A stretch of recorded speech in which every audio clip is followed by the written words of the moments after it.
Колешке, за да се остварат сите овие ваши баслосновни суми кои што ги спомнувате, инвеститорите треба да имат правна сигурност. Сте слушнале ли за владење на правото и правна сигурност во Република Македонија? Да, слушнале ли за владење на правото и правна сигурност во Република Македонија? Да, само декларативно слушате и ги напоменувате, меѓутоа, ниту еден чекор не води кон тоа да го применувате.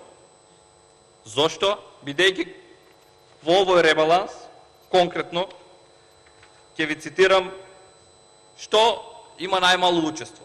Вика вака: најмало учество во вкупните расходи по владини програми има јакнење на владење на правото со 0,004%.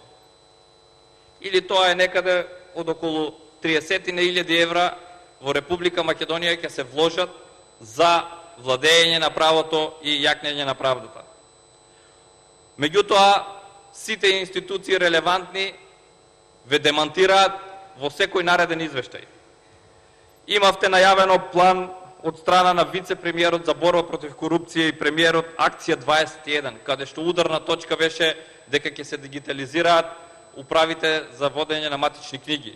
Не баре таму се најголемите криминалци, меѓутоа истите се подготвувале и знаеле дека во владата и во министерствата и во сите структури на извршната власт владее криминал. Истите превентивно се подготвувале затоа што неодамна пред неколку дена извештајот на State Department-от јасно и децидно кажа: власта е корумпирана и во власта има корупција. Меѓутоа, како и претходно кога вице-премиерот велеше за 111-то место според Transparency International дека има грешка перцепција кај граѓаните во однос на корупцијата, сега така и премиерот вели нема корупција во првиот и во вториот ешалон. Корупцијата е подолу, односно во третиот и четвртиот ешалон.